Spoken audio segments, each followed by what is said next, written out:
Les histoires du mercredi de Mamie Chantal. Deux gentilles grenouilles. Il était une fois deux frères grenouilles qui vivaient parmi les joncs sur les rives d'un grand lac. Ils étaient très pauvres et souvent affamés, mais toujours gentils et serviables.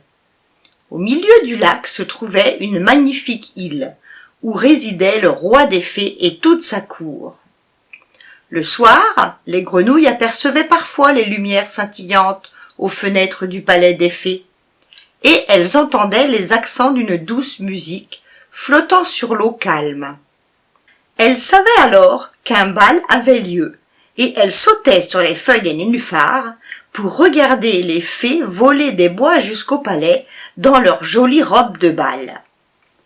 Un soir, les deux grenouilles se sentaient plutôt malheureuses. Elles n'avaient pas réussi à attraper assez de moustiques pour leur dîner.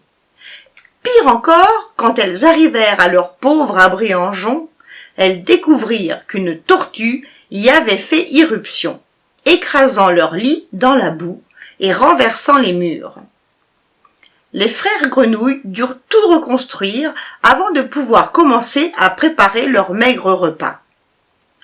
La lune brillait lorsqu'ils finirent de faire cuire une minuscule omelette aux moustiques dans la poêle sur le petit feu rougissant.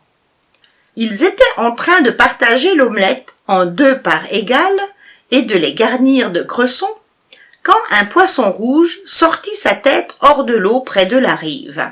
« J'ai très faim, dit-il. S'il vous plaît, pouvez-vous me donner un morceau de votre omelette aux moustiques ?» Les frères grenouilles se regardèrent et soupirèrent. Mais chacun cassa un morceau de l'omelette et le tendit au poisson rouge. Quand le poisson fut rassasié, il les remercia poliment. « Vous ne regretterez pas votre gentillesse envers moi, dit-il en s'en allant. » Le jour suivant, les frères grenouilles se séchaient au soleil matinal sur un nénuphar, quand le roi des fées en personne, accompagné de plusieurs serviteurs, vola au-dessus du lac et atterrit parmi les nénuphars. Les grenouilles, un peu nerveuses, firent la révérence. « Mon poisson rouge me dit que vous êtes gentil et généreux, dit le roi. Êtes-vous aussi travailleur ?»« Eh bien, votre majesté, répondit le plus âgé, nous travaillons très dur pour attraper les moustiques. » Le roi des fées expliqua qu'il organisait le soir même une fête sur l'eau. Il avait deux nouveaux jolis bateaux et recherchait de gentils et joyeux passeurs pour conduire ses invités jusqu'au palais des fées, puis les ramener sur la rive quand la soirée serait terminée. Quand le crépuscule tomba, les grenouilles sautèrent dans leur élégant bateau en forme de cygne et transportèrent les invités jusqu'au palais. Plus tard, quand la soirée fut terminée, ils les ramenèrent sur les rives du lac. Quand la dernière des fées eut voltigé dans la forêt, les frères grenouilles amarrèrent les bateaux à l'embarcadère du jardin et retournèrent à leur humble abri.